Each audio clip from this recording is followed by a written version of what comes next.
सभी को नमस्कार। अपन आज पढ़ेंगे अपने पाठ्यक्रम के अनुसार जो पाठ्यक्रम में छंद दिए हुए हैं उन छंदों का अध्ययन करेंगे। पाठ्यक्रम में जो प्रमुख छंद हैं, पाठ्यक्रम में निर्धारित छंद, पाठ्यक्रम में निर्धारित छंद। अपने पाठ्यक्रम में जो छंद दिए हुए हैं उन छंदों में 8 छंद हैं। 8 छंदों में देखिए, पहला छंद आता है गीतिका छंद। बेटा, गीतिका छंद क्या है? छंदों की जो सामान्य जानकारी थी उस सामान्य जानकारी के बारे में अपन ने अध्ययन किया है।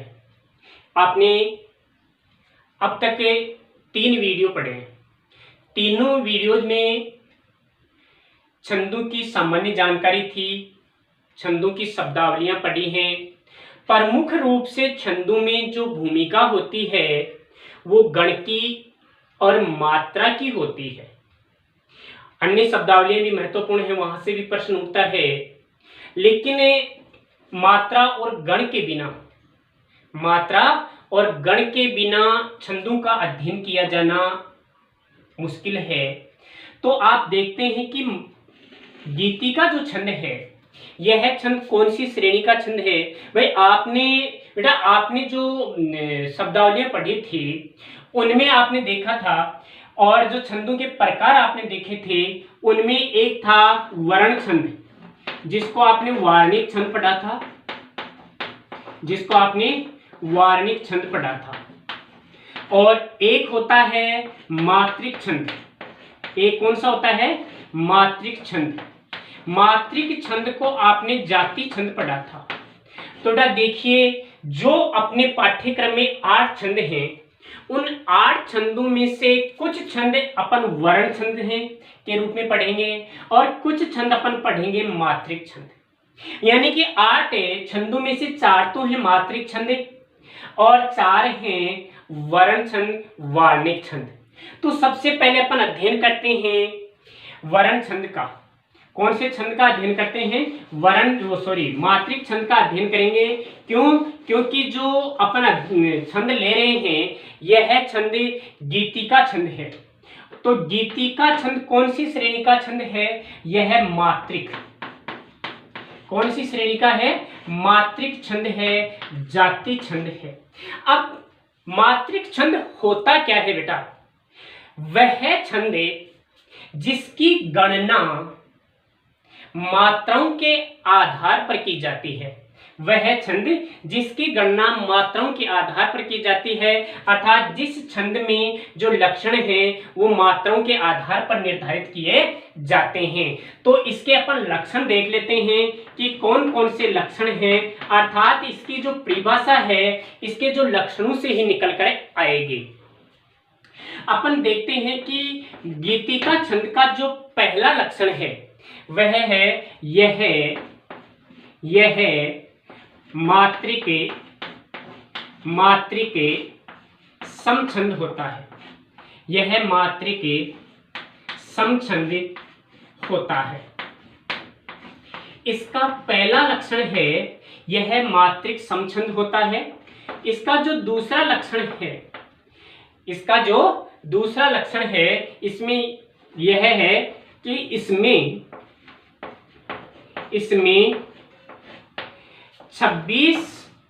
26 मात्राएं होती हैं। इसके चरणों में कितनी मात्राएं होती हैं? 26 मात्राएं होती हैं। प्रत्येक चरण में कितनी मात्राएं होती हैं बेटा? 26 मात्राएं होती हैं। भाई 4 चरण होंगे छंद में, तो प्रत्येक चरण में कितनी मात्राएं होंगी? 26 मात्राएं होंगी। इस छंद में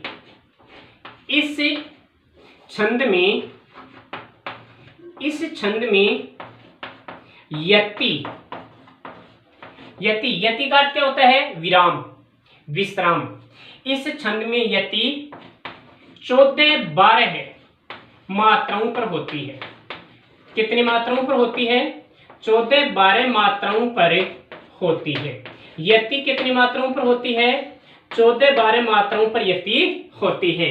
क्या यति क्या होती है? विराम होता है। आपने देखा प्रत्येक चरण में 26-26 मात्राएं होती हैं, तो 14 और 12 कितनी होगी बेटा? 26 होगी। यानी कि पहले चरण में 14 मात्राएं होंगी और दूसरी जो यति होगी, चरण में जो पहली यति होगी वो 14 मात्राओं पर होगी और दूसरी जो यति होगी वो 12 मात्राओं पर होगी। इसका जो चौथा लक्षण है, इसके इस छंद में चरण के अंत में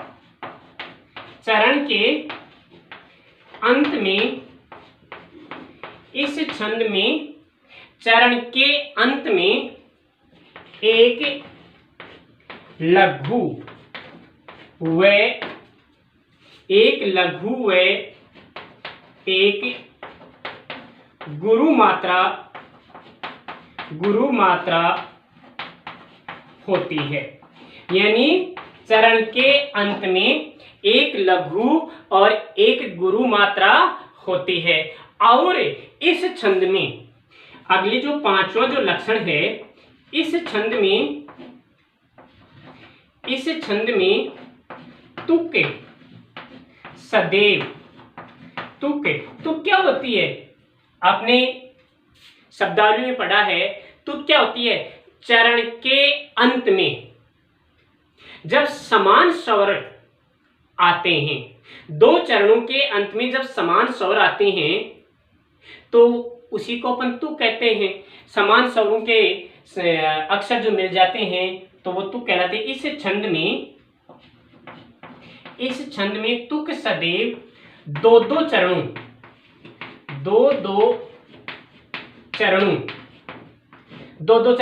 कौन सा? पहले की दूसरे के साथ और तीसरे की चौथे चरणों में। इस छंद में तुक सदैव दो चरणों, पहले की दूसरे के साथ और तीसरे की चौथे के साथ में चरणों में मिलती है।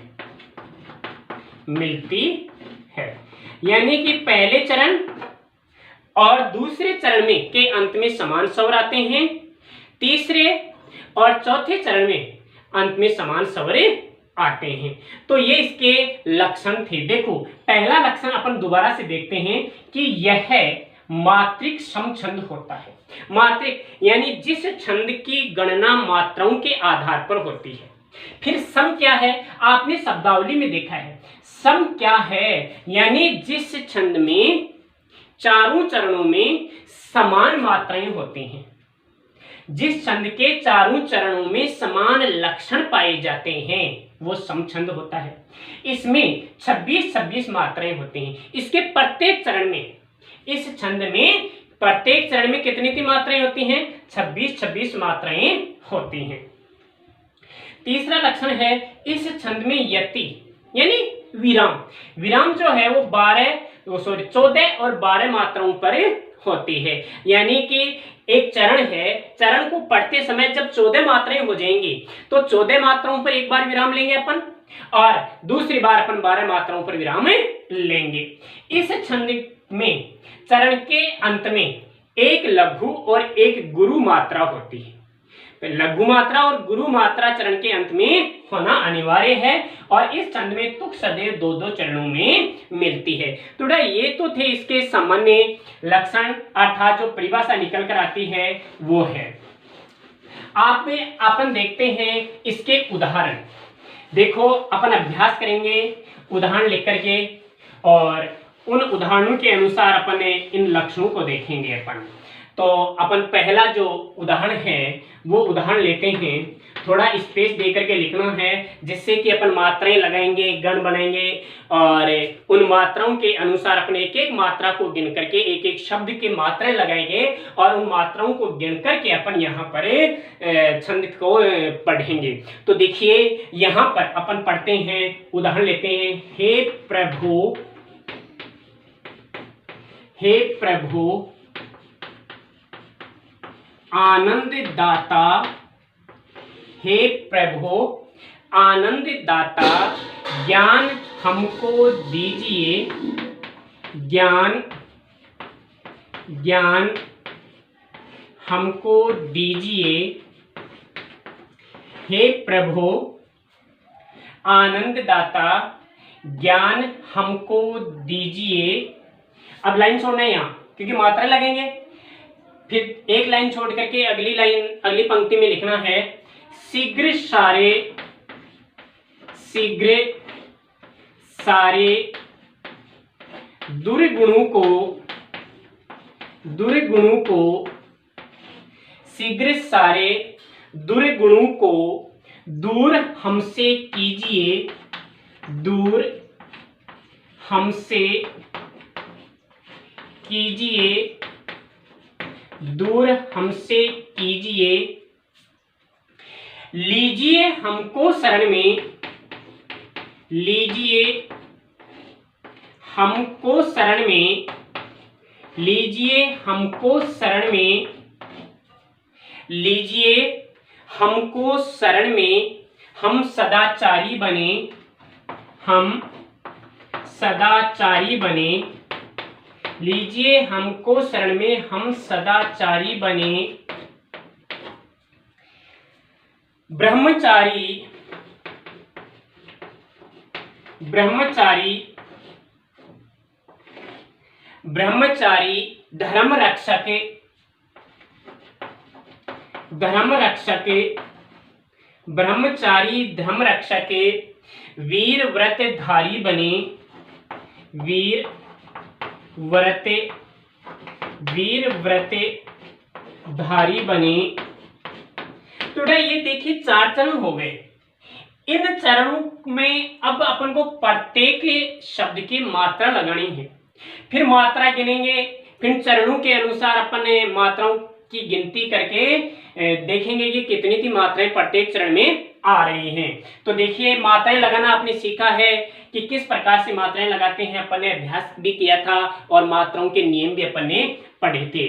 तो यहाँ पर देखिए, यहाँ 2 मात्राएं होंगी, यानी दीर्घ मात्रा होगी, यहाँ पर लघु होगी, यहाँ पर दीर्घ होगी, यहाँ पर 2 मात्राएं होंगी, यहाँ पर 2 मात्राएं होंगी, क्योंकि आगे आधा वर्ण है ना, फिर 1 होगी, फिर 2 होगी, फिर 2 होगी, यहाँ 2, यहाँ 1, यहाँ 1, 1, 2, 2, 1, 2, फिर यहाँ 2, 1, 2, 2, यहाँ लघु है लेकिन आगे क्या है, आधा वर्ण है, इसलिए 2, यहाँ 1, यहाँ 2, 2, 2, 1, 1, 1, 2, 2, 1, 2, फिर 2, 1, 2, 1, 1, 2, 1, 1, 1, 1, 1, 1, 2, 2, 2, 1, 2,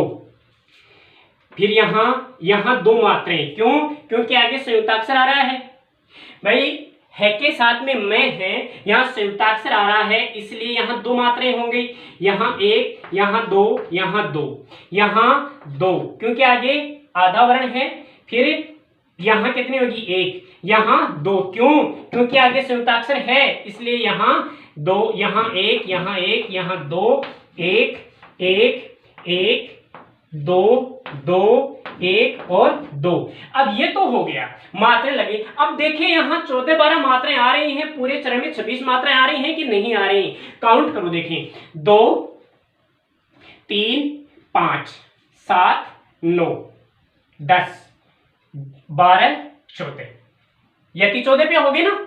अब आगे वाले देखिए, 2, 3, 4, 5, 7, 9, 10 और 2, 12, तो कितनी हुई, यहाँ 12 मात्राएं हो गई और यहाँ कितनी मात्राएं हो गई, 14 मात्राएं। 14, 12 मात्राओं में यति हो रही है, इसलिए यहाँ 26 मात्राएं होंगी, और जहां 26 मात्राएं होती हैं वहां पर कौन सा छंद होता है, वहां पर गीति का छंद होता है। चलो इसकी गिनते हैं, दूसरे चरण की मात्राएं गिने अपन, 2, 3, 5, 7, 9, 10, 12, 14। 2 3 4 5 7 9 10 12। तो ये यहाँ यति होगी। अब यहाँ भी दूसरे चरण में भी देखिए 14 12 मात्राएं होगी। दूसरे चरण में भी कितनी मात्राएं होगी? 14 12 मात्राएं होगी, 26 मात्राएं होगी। तो यहाँ लक्षण पूरा हो रहा है। अब देखिए आपने एक चीज पढ़ी थी, यति तो 14 12 पे होगी, लेकिन तुक सदैव दो दो चरणों में मिलता है। पहले चरण की तुक दूसरे चरण के साथ दीजिए कीजिए। यहां चरण के अंत में समान स्वर आ रहे हैं बेटा जी, चरण के अंत में समान स्वर आ रहे हैं, इसलिए यहां तुक मिल रहा है। चलो तीसरे चरण में देखते हैं अपन। 2 3 5 6 7 9 10 11 12 13 14। ये 1 3 5 7 8 8 2 10। यहां देखिए यहां क्या है, लीजिए हमको शरण में 2 1 2 3। अब देखो 1 2 3 5 7 9 और 3 12। यहां भी 14 12 मात्राएं होगी, यहां भी क्या होगी? 14 12 मात्राएं होगी। और जहां पर 14 12 मात्राएं हो जाती हैं वहां पर गीति का छंद होता है। अब इसमें देखिए 2 3 5 7 9 10 11 12 13 14। 2 3 4 5 7 9 3 12। ये लो 12, ये लो 14 मात्राएं। अब यहां पर देखिए आपने क्या देखा था लक्षणों में? पहला लक्षण देखा कि मात्रिक छंद होता है, मात्रिक छंद हो गए। दूसरा आपने पढ़ा था कि प्रत्येक चरण में 26 मात्राएं होती हैं, तो यहां पर 26 मात्राएं होगी। इसमें 26 होगी, इसमें 26 होगी, इसमें 26 होगी, इसमें 26 मात्राएं होगी। चारों चरणों में 26 26 मात्राएं हो रही हैं। और अब तीसरा लक्षण क्या पढ़ा था कि 26 जो मात्राएं होती हैं उन मात्राओं में 14 और 12 मात्राओं पर यति होती है। तो चारों चरणों में देखा 14 12 मात्राओं पर यति हो रही है। अगला जो लक्षण था वह था कि तुक सदैव दो दो चरणों में मिलती है। पहले चरण की दूसरे के साथ, तीसरे चरण की चौथे के साथ में देखिए पहले की दूसरे के साथ में मिल रही है, और तीसरे चरण की तुक चौथे चरण के साथ में मिल रही है।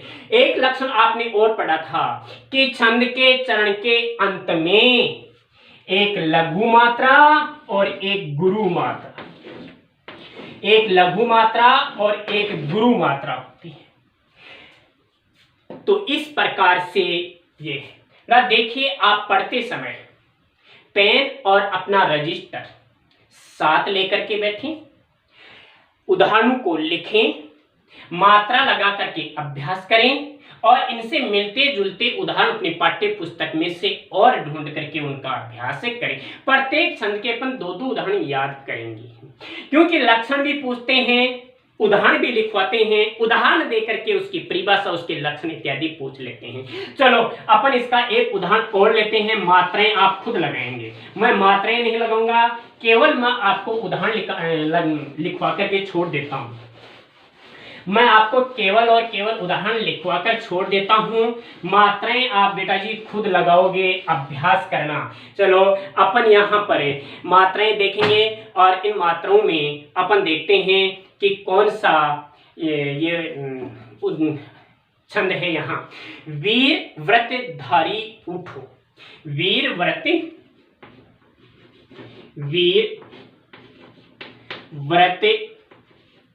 यहां देखेंगे वीर व्रतधारी उठो, वीर व्रतधारी उठो, किस नींद में तुम सो रहे, किस नींद में तुम सो रहे, किस नींद में तुम सो रहे। लाइन छोड़ना, लिखते समय लाइन छोड़ना, क्योंकि अपन मात्राएं लगेंगे। मात्राएं लगाने के लिए अपन को लाइन की आवश्यकता होगी, इसलिए मात्रा छोड़ेंगे। अब ने अत्याचारियों की, लाइन छोड़ना, अब ने अत्याचारियों की, अब ने अत्याचारियों की, अब ने अत्याचारियों के बार जाते हैं सहे, वार जाते हैं सहे, वार जाते हैं सहे, बस अभी कस लो कमर, बस अभी कस लो कमर, बस अभी कस लो कमर, कस लो कमर, दो कस लो कमर, दो कर विनाश अनीति का, करे विनाश अनीति का, अनीति का, कर विनाश अनीति का, हाँ बढ़े रण में चलो, हाँ बढ़े रण में चलो, हाँ बढ़े रण में चलो, गा छंद हरि गुण गीति का, गा छंद हरि गुण गीति का, हरि गुण गीति का।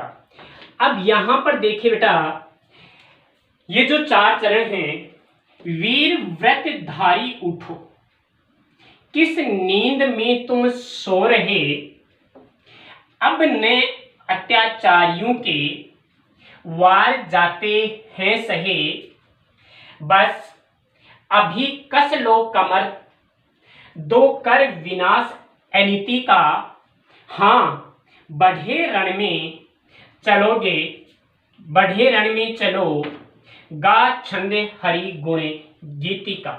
तो इनकी मात्राएं लगाना और मात्राओं के गिनती करके आप बताना मुझे कि इसमें कौन सा छंद आ रहा है। चलो यहाँ मैं एक पंक्ति के लगा देता हूँ, एक चरण के मैं लगाता हूँ, आप बाकी के आप लगाओगे। तो क्या है, यहाँ देखिए 2 1, यहाँ 1, यहाँ 1, यहाँ 2, यहाँ 2, 1 2, 1 1, 2 1, 2 1, 1 2 1 2, 1 1 1 2 2 2 1 2 2 2 1 2 2 2 1 2, 1 1 1 2 1 1 2 1 1 1 2 1 1 1 2 1 1 2 1 2 2 1 2 1 1 2 1 2 2 2 1 1 1 1 1 2 1 2। देखो काउंट करो इनको गिनो, देखें 2 3 4 5 7 9 10 12 13 14। ठीक, अब आगे देखिए दूसरे चरण में, देखो 2 3 5 6 7 9 10 11 और 12। तो बेटा ये लो 12 मात्राएं और ये लो 14 मात्राएं, ऐसे काउंट कर सकते हो। अब देखिए दूसरे चरण में काउंट करके बताओ आप, दूसरे चरण में काउंट करो आप, उसके बाद में मैं करूंगा। देखिए आपकी काउंटिंग सही आ रही है, आपकी मात्राएं सही लगी हैं कि नहीं। देखिए करो, इनको काउंट करो।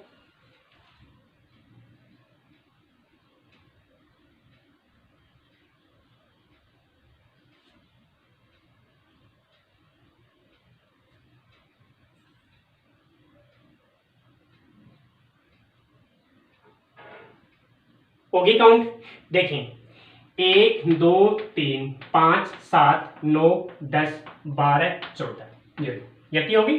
अब 2 3 5 7 9 10 12 होगी ना, 14 12 मात्राएं। ये लो, ये 14 12 मात्राएं होगी, कर सकते हैं आप।